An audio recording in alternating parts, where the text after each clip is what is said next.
gostaria, mais uma vez, de agradecer a presença de vocês aqui nessa abertura, né? E eu vou já, sem mais atrasos, passar a palavra para a nossa vice-diretora do centro, a professora Alicia Lima, que irá coordenar a próxima sessão, mas eu gostaria de chamar a atenção de todos, de permanecer ligado aqui nesse nosso canal, porque vamos discutir dois temas super importantes, né? O primeiro, vamos apresentar para vocês com mais detalhes do que o CLIA faz, mas, mais importante, o desenvolvimento de sistemas de monitoramento e avaliação, que essa é uma das agendas importantes nossas. E, em seguida, com a presença do professor Gervásio e da professora Gabriela, o que é que a gente imagina do CLIA Nordeste. Mas, claro que a gente sabe que o programa CLIA Nordeste será aquilo que todos nós, conjuntamente, faremos deles, né? Então, é uma co-construção, como disse o Dugan aqui conosco. Então, eu já passo a palavra para a Lícia e muito obrigado, mais uma vez, a todos vocês. Lícia, por favor. Obrigada, André, pela introdução. Olá, pessoal, que alegria olhar para o número de participantes aqui, ver 71 pessoas aqui no evento, esse evento que a gente planejou há tanto tempo, com tanto cuidado, então a gente está muito feliz que vocês estão todos aqui e muito animados para desenvolver, como o André falou, desenvolver conjuntamente com vocês o programa CLIA Nordeste. O programa CLIA Nordeste, na verdade, ele não está pronto, né? O programa CLIA Nordeste vai ser um programa que a gente vai desenvolver junto. Então, como o André falou, por favor, continuem aí com a gente. Hoje please continue here with us today and tomorrow, because I think the most important part of this event is the possibility. Conseguir escutar a opinião de todos os estados, de todas as universidades que estão aqui, para a gente conseguir construir conjuntamente essa iniciativa. Eu queria começar aqui, eu sei que tem muita gente que já conhece muito do que eu vou falar aqui, eu vou falar bem rápido, mas como nós somos 71 pessoas aqui nessa reunião, eu queria ter certeza que está todo mundo falando a mesma língua. Então, eu vou falar um pouquinho mais de onde que a gente vem, né?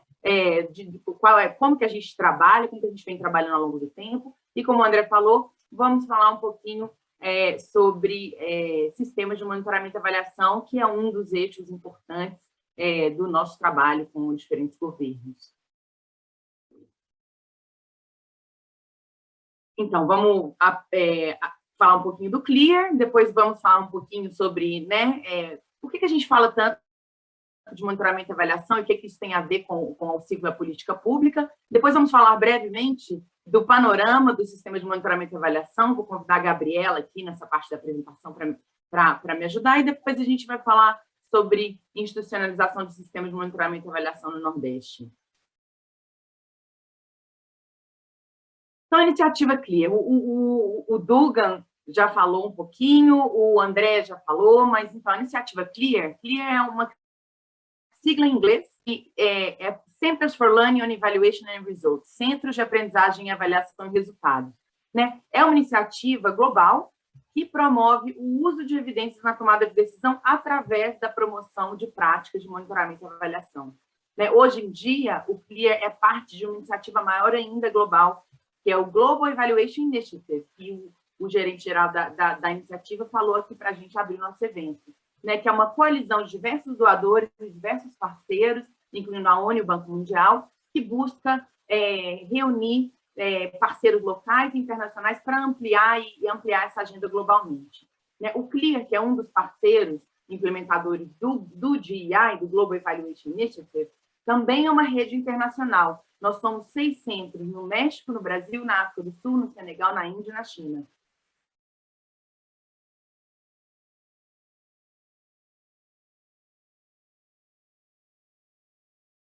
Podemos passar? Esse controle do slide. Eu queria só, isso aqui a gente já falou, mas é só ressaltar que a Iniciativa Global de Avaliação é, de fato, uma iniciativa que tem vários doadores, não só o ONU, o Banco Mundial, o BID, e vários outros governos e vários outros parceiros. Próximo, por favor. Então, agora, falando especificamente do nosso centro, né, do nossa iniciativa CLIA. O nosso centro, os CLIA CLIA Lab, CLIA para a África Lusófona e Brasil, né? A gente está baseado na Escola de Economia de São Paulo, da Fundação Getúlio Vargas. Né? Então, o nosso mandato é cobrir os países de língua portuguesa. Além do nosso centro, como eu disse, nós temos um centro no México, que cobre países de língua espanhola, temos um centro, né, no Senegal, que cobre países de língua francesa da África, temos um centro na África do Sul, que cobre países de língua inglesa, um centro na Índia e na China. Né? Então, são centros regionais e o nosso centro tem como objetivo atender, né, todos os estados do governo federal no Brasil e os países de língua portuguesa da África. Agora, o que a gente faz, afinal? Né? Acho que todo mundo já entendeu que a gente trabalha nessa agenda de promoção de política pública baseada em evidência. Mas como? Como que a gente faz isso? Basicamente, nós trabalhamos em 4 linhas de atuação. A primeira delas é o desenvolvimento de habilidades de monitoramento e avaliação. O que é isso? Isso são atividades de treinamento, são cursos. Né? Cursos que podem ser cursos abertos, cursos customizados. Então, muitas vezes, a gente trabalha especificamente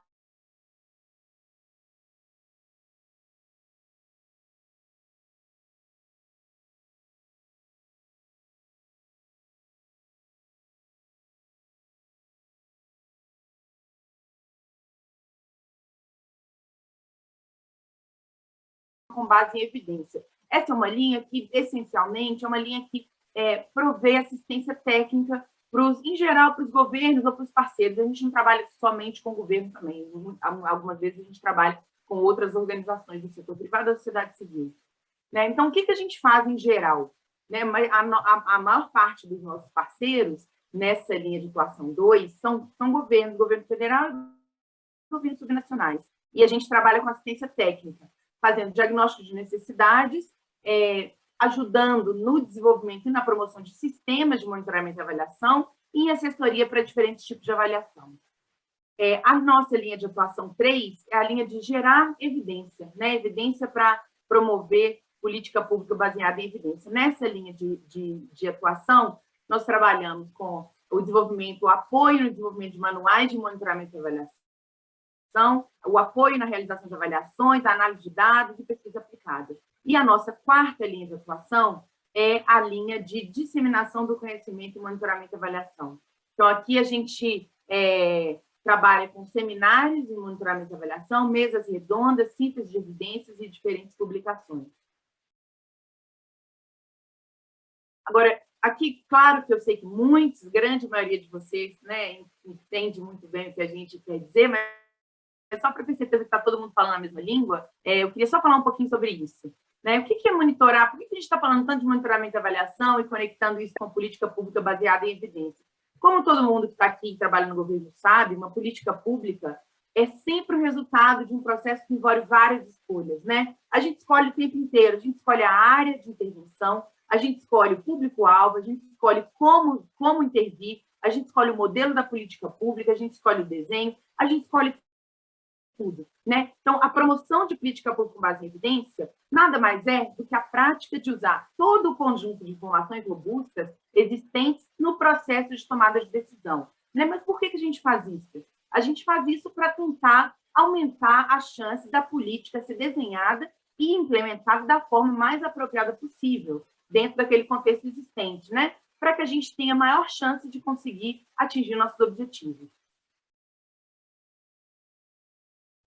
Monitoramento, então a gente está falando muito de evidência, mas monitoramento e avaliação é um instrumento, né? São instrumentos, são ferramentas essenciais para que a gente possa executar a gestão de política pública com base em evidência.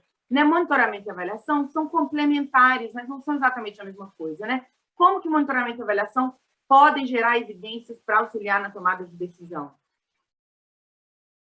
Primeiro, eu queria só falar um pouquinho da diferença entre monitoramento e avaliação, que eu acho que talvez, enfim, só para ter certeza que estamos todos falando a mesma língua.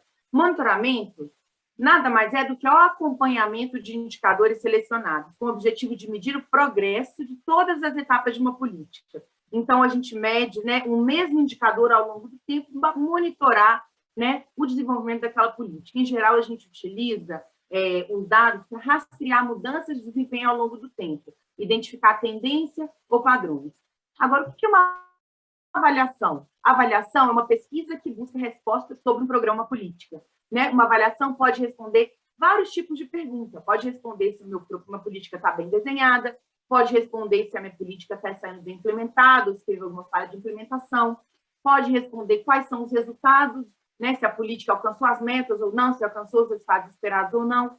Pode ser uma avaliação de impacto, né? Podemos fazer uma avaliação de impacto para tentar identificar, né, quais são os impactos, né, a relação de causalidade entre a política e os resultados esperados, né, podemos fazer uma análise de custo, uma análise de custo-benefício. Então, essa palavra avaliação é uma palavra muito ampla, né, e tem muita gente de várias áreas do conhecimento trabalhando com avaliação, né, e existem várias metodologias diferentes, mas então a gente pergunta, qual metodologia deveríamos usar?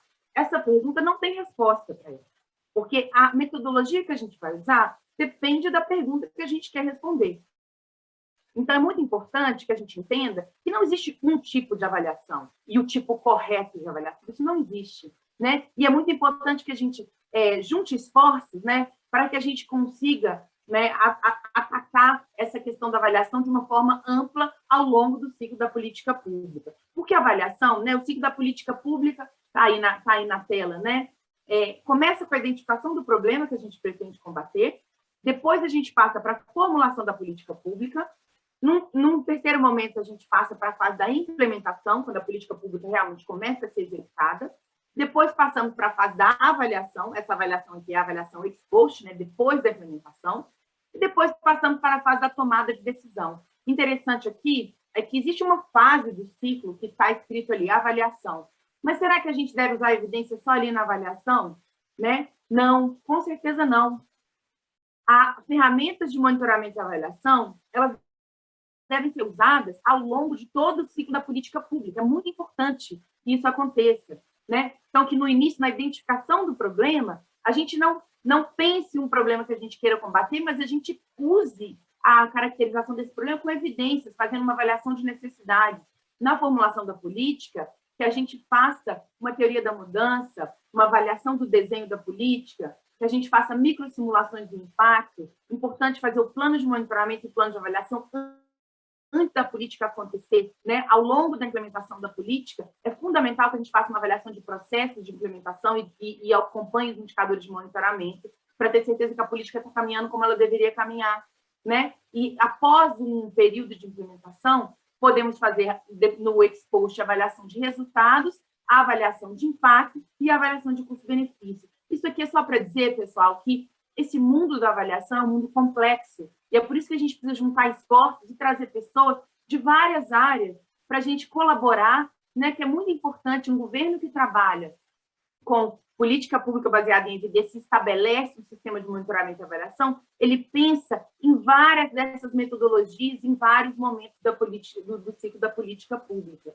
Então, é muito importante que a gente tenha isso em mente quando a gente está pensando no desenvolvimento de uma função de um sistema de monitoramento e avaliação. Agora, falando um pouco sobre as experiências do Brasil, né? Monitoramento e avaliação de políticas no Brasil. Olha, eu gosto de dizer que o Brasil tem muito interessante, tem uma matéria na Folha de São Paulo, que lá em 2017 foi capa de uma sessão, falando que o Brasil estava largando atrás, estava chegando atrasado nessa agenda de monitoramento e avaliação.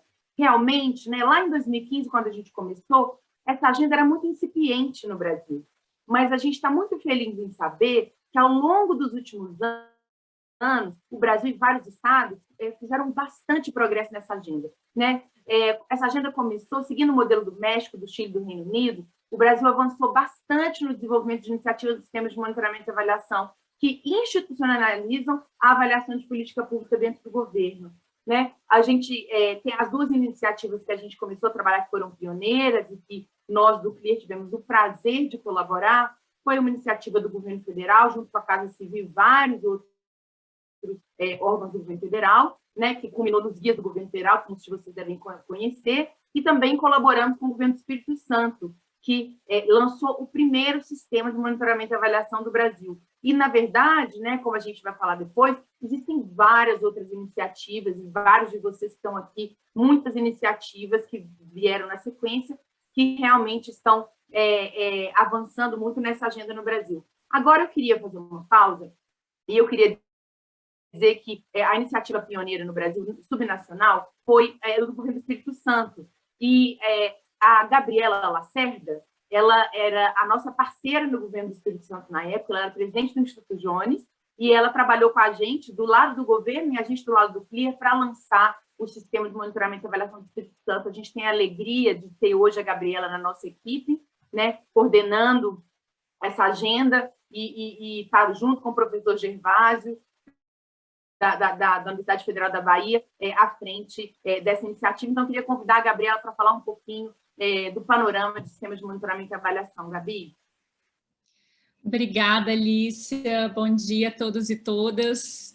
Acho que só para dizer que há muito tempo, né, professor André, Alicia, professor Gervásio, a gente namorava aí com o CLIA Nordeste, com o programa CLIA Nordeste, e a gente já vinha nesse namoro com alguns estados, como Ceará, Bahia, Maranhão, a gente vem conversando mais recentemente, e a gente espera que agora com o programa CLIA Nordeste a gente celebre um casamento duradouro, digamos assim. E as bases desse casamento, a gente tem como foco aí os sistemas e as capacidades em monitoramento e avaliação. Então, a minha fala, ela está dividida em 3 pontos. O primeiro ponto, que são sistemas de monitoramento e avaliação. O segundo ponto, um rápido panorama internacional e nacional dos sistemas. E, por fim, quais as oportunidades aí que a gente tem para pensar os sistemas de monitoramento e avaliação no Nordeste. Então, dando sequência, quando a gente fala de sistemas, a gente está falando, na verdade, de uma sistemática. É como se a gente desse um passo adiante na avaliação. O que isso significa? Que não adianta só a gente produzir as avaliações, a gente tem que também pensar o uso desses resultados e como que esses resultados das avaliações vão contribuir no processo de planejamento, de formulação, né, e de tomada de decisão pública sobre as políticas e programas que a gente está implementando.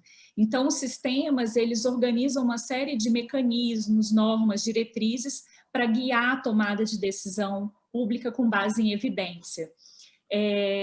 Em geral, a gente tem os sistemas muito associados a 4 principais objetivos. Então, tem um primeiro objetivo que segue um pouco essa cultura orientada a resultados, né? Então, a ideia de medir os resultados produzidos pelo governo.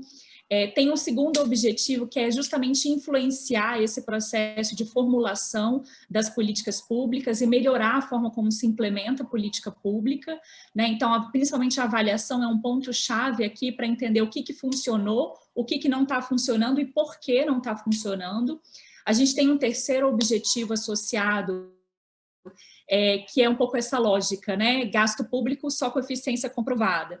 Então, muitos sistemas têm essa premissa de trazer também as evidências para o processo de elaboração do ciclo orçamentário e tomar decisões sobre financiamento, sobre alocação de recursos.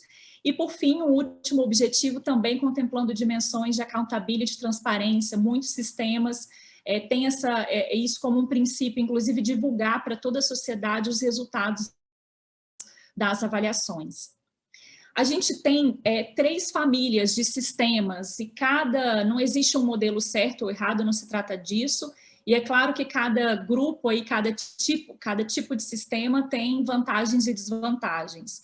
Existem alguns sistemas de monitoramento e avaliação que a gente chama de independentes.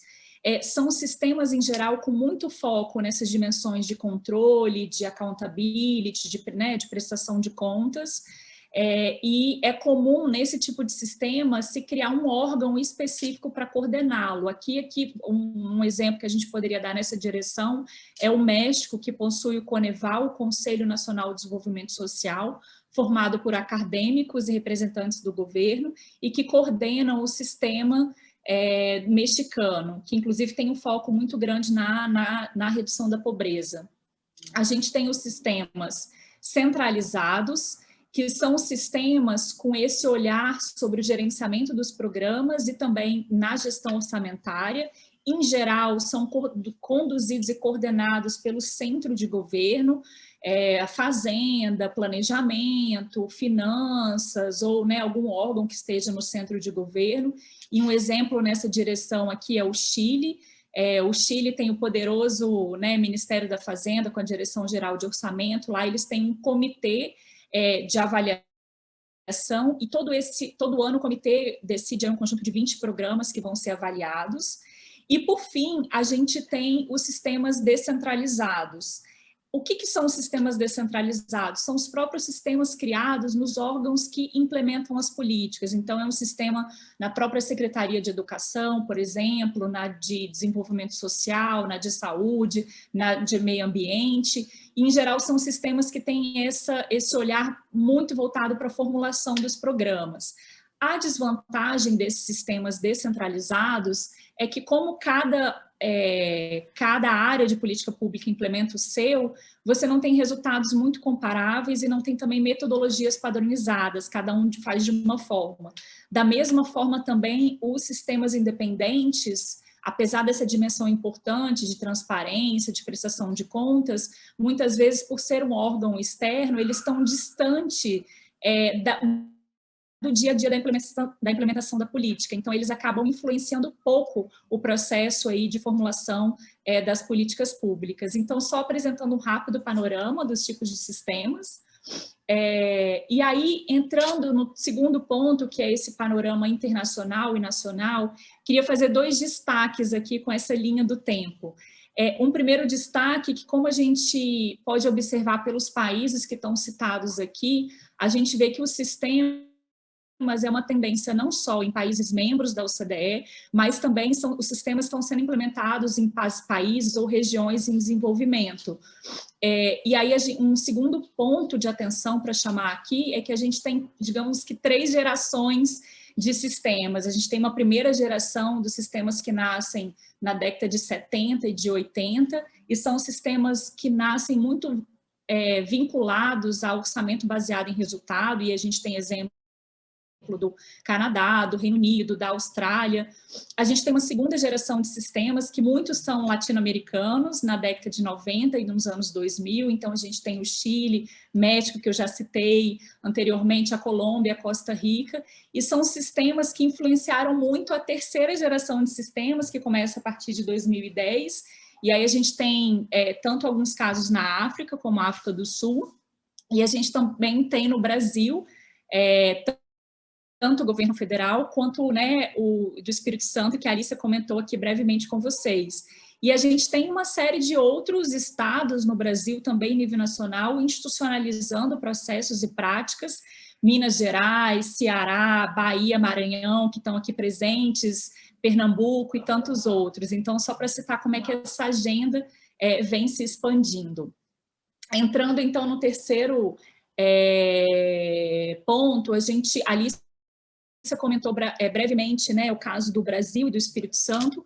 O Brasil, a gente tem o Conselho aí de Monitoramento e Avaliação de Políticas Públicas, que tem uma governança no Ministério da Economia, na Casa Civil e na CGU, a Controladoria Geral da União. O governo federal já está entrando num terceiro ciclo de avaliação, e aí tem mais de 46 avaliações realizadas, e o CLIR pôde colaborar nesse processo, né, de construção do CEMAP e dos guias de avaliação, tanto o guia ex ante e o guia ex post. O Espírito Santo foi criado em 2017, é um sistema bem pioneiro, porque foi o primeiro criado por lei, então tem vários aspectos muito interessantes, a gente pode, né, esticar essa conversa num segundo momento. O Espírito Santo já tem o seu 4º ciclo anual de avaliação, e o que chama aqui a atenção na governança do Espírito Santo é que é uma governança que começa, inclusive, pelo governador. O governador não só estabelece as diretrizes para fazer as avaliações, como é por meio do decreto do governador que anualmente um conjunto de políticas são selecionadas para serem avaliadas. E aí essa lei estabelece, né, um comitê estratégico que assessora o governador e discute esse plano anual de avaliação. Foi criado também um núcleo de monitoramento e avaliação com participação e engajamento de vários órgãos para disseminar essa cultura, né, de política pública baseada em evidência. Tem a figura do Instituto Jones, que é um instituto de pesquisa que coordena e executa as avaliações, e algo também, eu acho que destaque, que é a Secretaria de Planejamento, que revisa o orçamento com base nessas evidências geradas, e a própria Secretaria de Planejamento, na sua autoridade ali também, enquanto uma figura de planejamento e orçamentária, que ajuda as secretarias no processo de melhoria e reformulação dos programas a partir das recomendações das avaliações. E aí o Espírito Santo também lançou 4 guias de avaliação, que teve colaboração nossa do CLIA. Então, acho que para a gente, então, dando esse rápido panorama aí dessas possibilidades de sistemas, né, do que são, dos tipos, a gente entende, com as iniciativas já em curso também no Nordeste, a gente entende que é uma oportunidade a gente fortalecer essa agenda na perspectiva de uma integração regional. Citei aqui, né, o caso do Ceará, do Maranhão, da Bahia, a gente também tem a Prefeitura de Recife, que está aqui presente, quem sabe seja um primeiro case aí também em termos de município, né? O Pernambuco, que tem um robusto sistema já de monitoramento. E aí a gente, então, acho que finaliza um pouco se coloca, né, assim, nessa perspectiva de integração regional, contribuir nessa lógica de construção de capacidades e, quem sabe, aí celebrar um casamento duradouro nessa agenda. Muito obrigada, vou passar agora para o professor Gervásio, que é professor da Faculdade de Economia da UFBA, pesquisador do SIDAX, e está conosco coordenando o programa CLIA Nordeste. Professor Gervásio.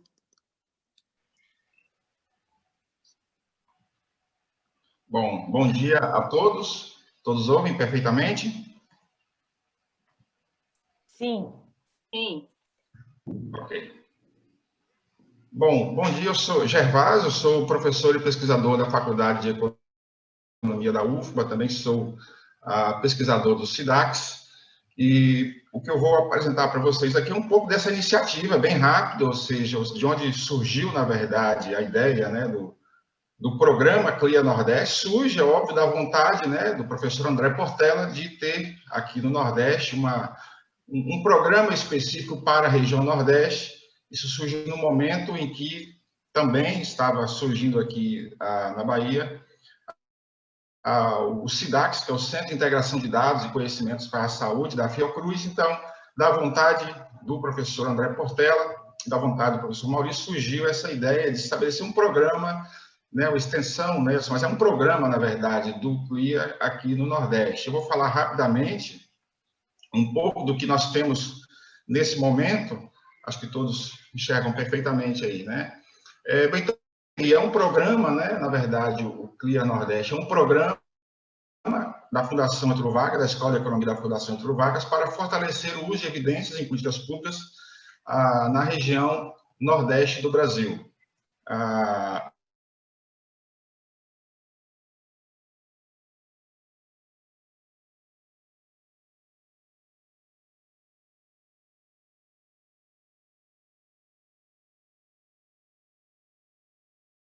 Todos os estados dessa iniciativa. Bom, então, a região Nordeste, né, nós temos aqui apenas alguns dados básicos da região Nordeste: 18% do território nacional, 14% do PIB, e uma população de 27%, representa 27% da população brasileira.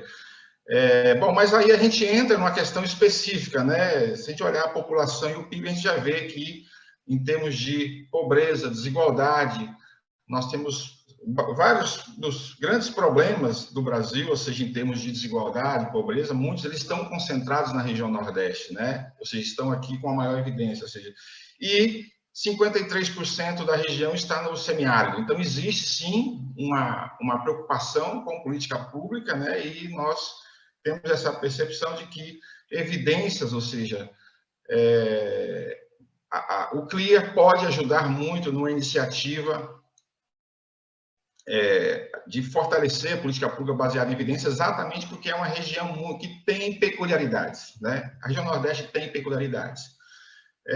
Bom, público-alvo: governos subnacionais, instituições acadêmicas e organização da sociedade civil. Nós já tivemos contatos com várias, então, de certa forma, a ideia é que a gente consiga ter todos, ou seja, nós conseguimos trazer para esse evento representantes de todos os estados da região Nordeste, alguns no estágio mais avançado, outros menos avançado, mas, de certa forma, o que a gente pressupõe nesse início é que é possível compartilhar né? É possível tornar a informação mais homogênea, é possível tornar as experiências um pouco mais homogêneas, ou seja, de forma que todos possam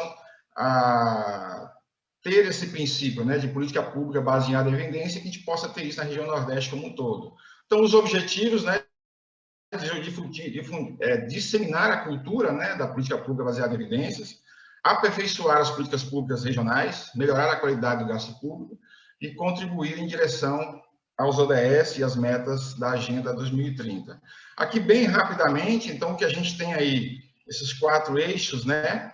Política de monitoramento e avaliação, geração de evidências, formação, guias, sistemas. Então, o CLIA já tem isso bem definido, né? O CLIA já tem uma experiência muito grande já. Então, eu acho que para a região Nordeste, essas parcerias com governos, universidades, sociedade civil, exatamente para que a gente possa ter isso, ou seja, traduzido para a nossa característica, para a característica da região Nordeste, né? Então, cursos, formação, guias, geração de evidências, formulação, ou seja, mecanismos de fortalecimento dos mecanismos de governança, tendo o objetivo de estruturar um sistema de monitoramento e avaliação dos estados, a partir das experiências que, em muitos casos, na própria região Nordeste já existem. Bom, o planejamento, né, que nós temos aqui para o CLIA Nordeste, então, basicamente, aqui é um pouco do seminário, hoje e amanhã, né, que amanhã nós vamos discutir isso no final. Bom, primeiro, identificação das demandas, né, no seminário de lançamento. Esse é um seminário de lançamento, foi estruturado já como uma primeira grande atividade, para a gente poder identificar as demandas. A cada painel de debate, a gente vai construindo, montando, captando elementos para poder construir, identificar essas demandas. Elaboração do plano de ação e governança, né, da própria estrutura, né, do programa CLIA Nordeste. Implementação das ações iniciais, né, a gente está colocando isso para outubro. Captação de recursos complementares a partir de outubro. Então, o que a gente tem, na verdade, stop share, pronto. Então, primeiro, eu acho que é uma oportunidade muito grande, ou seja, nós temos já uma parceria aqui com a Fundação Getúlio Vargas, uma parceria com o SIDAX, Fiocruz, que dá esse apoio institucional. Então, primeiro, eu acho que é uma oportunidade, um privilégio, e a gente aqui da Universidade Federal da Bahia estamos na iniciativa. Óbvio que as parcerias serão construídas, né? Então, aqui apenas a gente está capitaneando institucionalmente, né, através de um acordo de cooperação, mas, de certa forma, todas as universidades, sociedade civil, todos os governos, a ideia é que todos sejam parceiros, né? Então até que a gente colocou iniciativas, não colocamos ainda os parceiros, porque eu suponho que, após esse seminário, né, e todo esse esforço, eu tenho certeza que isso vai dar certo, né? Então, de certa forma, o que a gente tem a dizer esse final é agradecer muito à Fundação Getúlio Vargas, ao professor André Portela, ao CLIA, agradecer à Fiocruz, ao SIDAX e à Universidade Federal da Bahia por dar esse suporte inicial para que a gente possa estabelecer essa parceria como Nordeste, como um todo, né? Então, minha fala é essa.